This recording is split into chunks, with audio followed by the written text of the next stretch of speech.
Hi guys, we are always quite interested or intrigued to know the fact that our favorite book is being adapted into a film and we just cannot wait for that.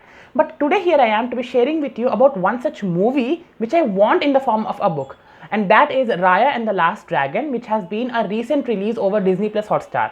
So in today's video we'll be discussing why I wanted Raya and the Last Dragon to be in the form of a book. So without further delay, let's get started.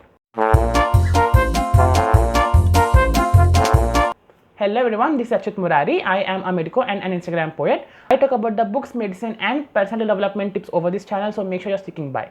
The story is all about Raya, as the title suggests, and about the last dragon.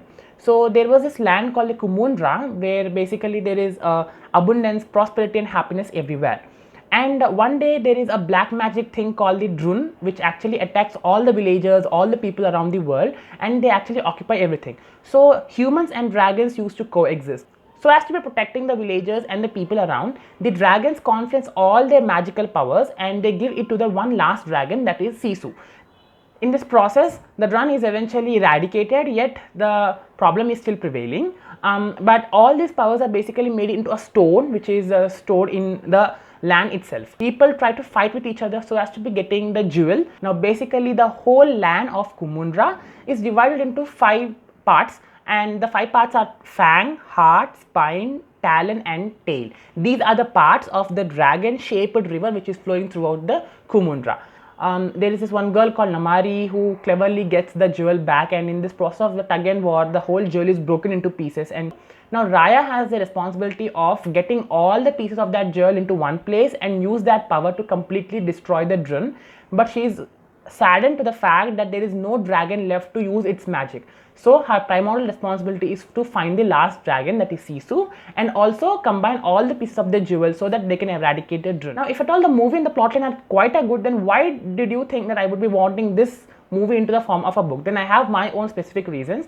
Number one reason for that is the storyline is actually too long, but the movie is too short. I mean, there is a lot to be shared, there's a lot to be spoken into the movie, but because of the time crunch, much of the thing is being cut down and only a superficial substance is being presented into this movie. It can be written into an epic fantasy series, into a whole set of books.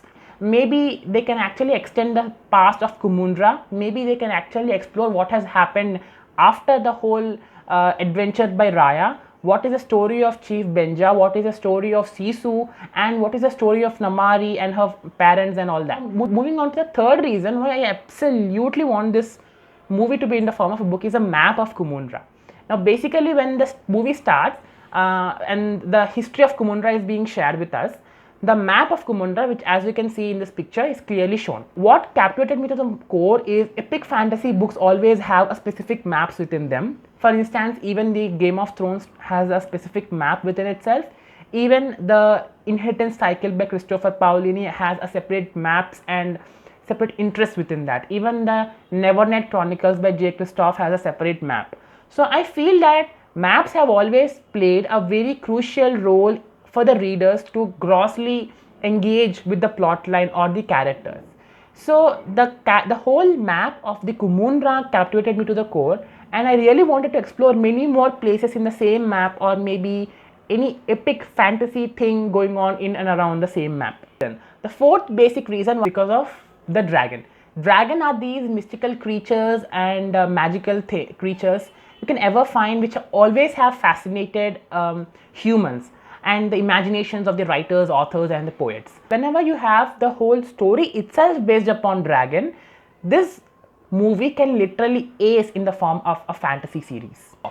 Now I love the character of Namari. I really want you to watch the movie and come back here and comment what did you like in the character of Namari and what did you like in the character of Raya.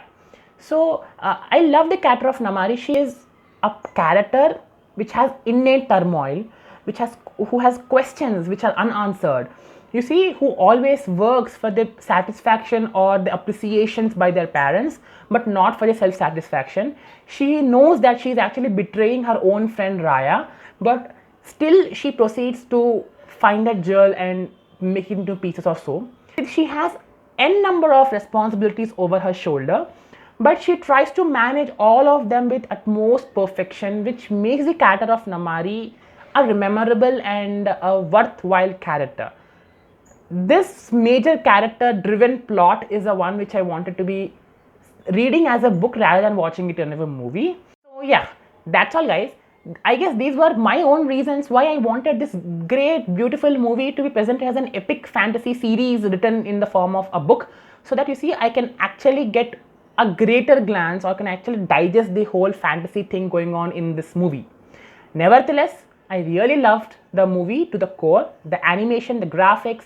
I loved them, everything of that. I have only one regret and only one grievance from this movie, that despite the movie heavily being inspired by the South Asian culture, most of the words, pronunciations or the dialect of the English which is being used completely is of a European slang, which kind of did not fit well when the character is from a Southeast Asian origin. Now I really want you all to just directly head over to Disney Plus Hotstar. It's of course a VIP, a premium membership. You can find this movie over there in all the Indian languages and English too. Please watch that and tell me your own reasons why you want to read a book inspired from this movie. And I will be right back with another much interesting video.